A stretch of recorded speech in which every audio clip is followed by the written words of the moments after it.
We having problems?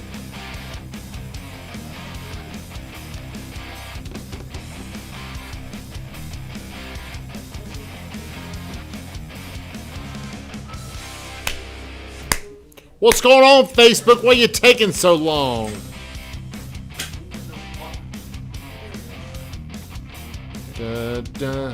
There I am. Good Monday morning, everybody. Welcome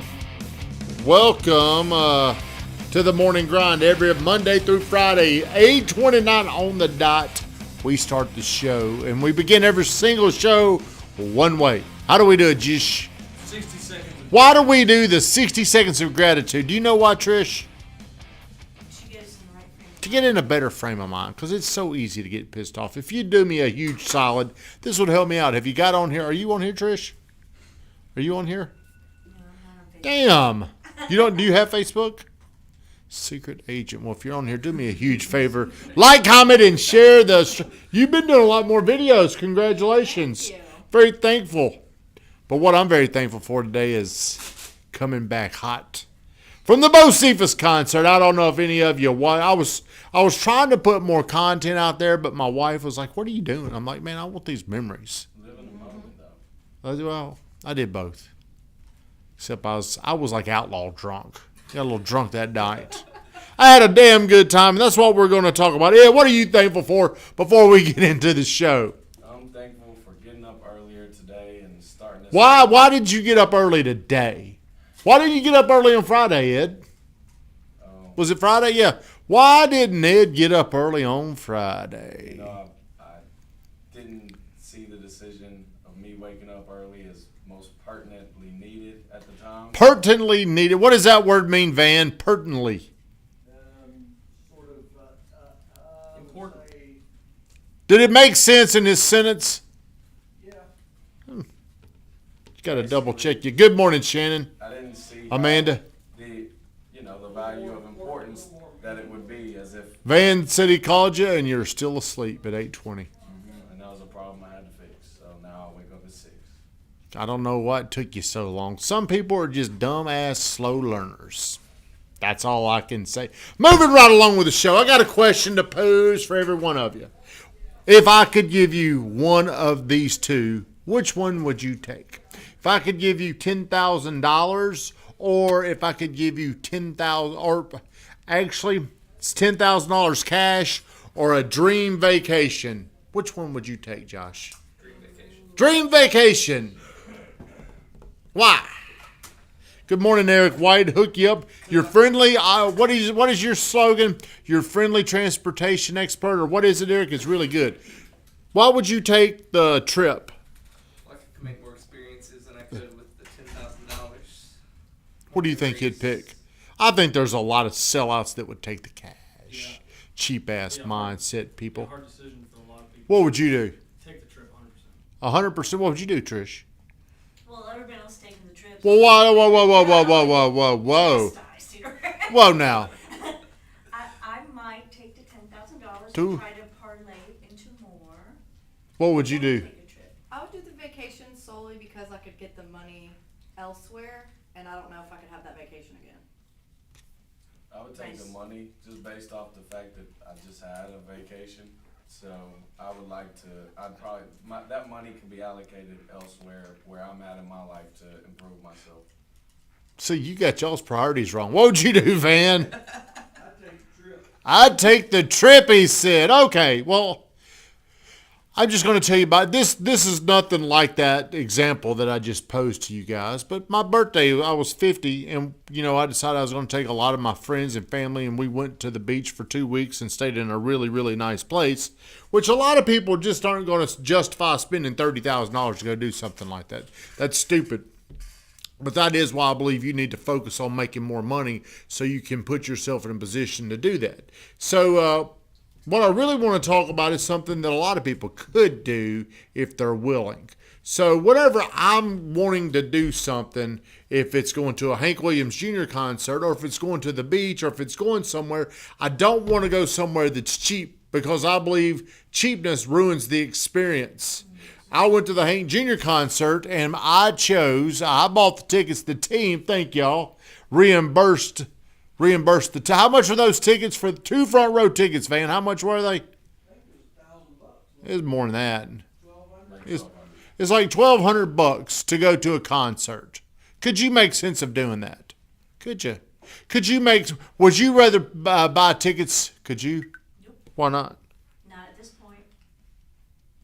See, well, I mean, not everybody could. But would you rather pay $1,300 for front row or $200 in the back row? I wouldn't go. If I couldn't do it right, I wouldn't go. Okay, I'm the same way. So, like one time, me and Michael Burt went to a Garth Brooks concert in Memphis, and our tickets were in the back. We were at the pyramid against the concrete walls. And I'm like, dude, let's sneak down front. We snuck down front, and it was like, man, this is different. I mean, it feels different. Good morning, Susan Watson. Hope you're doing well. It was a completely different experience. And I never forgot that. And I've been saying, you know what? Whenever I go to a concert in the future, I'm not doing that shit up there. I just won't go. We're either doing it up here or I'm not going to do it. So whenever I was looking at, I've been following Hank Jr., where he's going to go. I almost went when we were down in Florida, but I didn't want to drive over 2 hours and go watch him in Orange Beach. Didn't want to do that. Looked around, and the closest place that I could find him that I would want to go to was Knoxville, Tennessee. And I was talking to Brittany about it, and I'm looking around at the seats. Whenever you're looking for seats, are you looking in the back or the front? Front. Are you? Whenever you go to a Cardone event, where are you trying to go? To the front or the back? Man, the front row's just different. I'm telling a story now. My thing has been cut off. There's a completely different feeling, a completely different experience. It's going to have a lot longer shelf life if you're in the front. So Saturday night, we went to Hank Jr. in the front row, center stage. I mean, I could almost go up and shake Hank's hand. I mean, I've got a suit is more of a suite. I've seen Hank Jr., Drew Andre, in a suite before. Saw him, the only time I saw him play, me, Will Rowland, Tim Dutton went with Ben Blake, and we sat in a suite at Bridgestone, or whatever it's called now. Back then, I think it was called Bridgestone. And there is no comparison between a suite and the front row. There's no comparison. I mean, if I had to do that again, I mean, to me, that was probably worth $5,000 to get up front and experience that. I've seen a lot of concerts from a suite. There's no energy. The energy is in the suite. The energy doesn't have anything to do with the artists I've seen stay. I mean, we've been there and we've done that. And I'm going to tell you, if there's one thing I could tell people to do, is it's convince yourself to pay for better experiences. Because when you see a better experiences, it gives you more creativity on how you can make more money. Whenever you're thinking cheap, whenever you think something cheap, that's not going to help you produce the thoughts needed. Me and Bert talked about this. We talked about this for an hour over the weekend about what it's like to go somewhere. All these big time people that you see out there, they spend money on experiences because they get ideas. And then they can come back and they can execute the idea. Front row is way better, Andre. I mean, it's like no comparison. Yeah. There's no comparison. It's what? It's kind of like Bonnaroo. You can pay extra for the whole VIP thing, but you're set off to where you're kind of you're excluded from the actual experience, which is go be early to the person you want to see, get up front, and then experience it. The game is different up front. Proximity is power. Getting close to these things. And if you don't ever do it, you'll just never understand. When I sat up there and I turned around and the whole place was crowded. Who sat behind you? Every fucking person in there. They were all behind me. Every one of them. And I'm sitting there and I turned around, and when he's playing, he only played for about an hour and a half. But nobody was sitting down. I mean, nobody. Whenever we got there, I asked the guys directly behind us. They weren't lucky enough to get on the front row. And I asked, hey, are y'all going to mind if we're standing up? They're like, we're going to be up. Everybody was up. And this guy's 75 years old. He ain't running and jumping around on the stage like he used to, but he could just say and do things, and it was just so powerful. Drew said he's seen you from the front row. Well, that's all that was there, though. What's the biggest concert you've ever played in front of? 15,000 people. 15,000 people. Do you believe that? It's on YouTube. Is it? Who was there? Who was there with you? The whole Florida Georgia game Who? crowd. It was for the Florida Georgia game at the Jacksonville Landing. The cocktail party. No, it was right after the game. We'll have to look it up to believe you. But here's what I'm telling you. Would you rather have the cash or would you rather have the lifetime experience? Because I'm going to tell you which one which one is going to help you more. Whenever I go do things like this, I come back and I think bigger. I think different.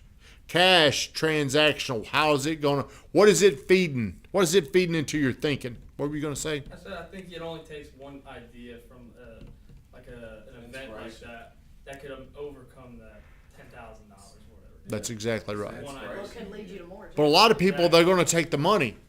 Right. The money's not going to multiply like I'm telling you. This is something that held me back for a long, long time. Shut us down, Vingratin.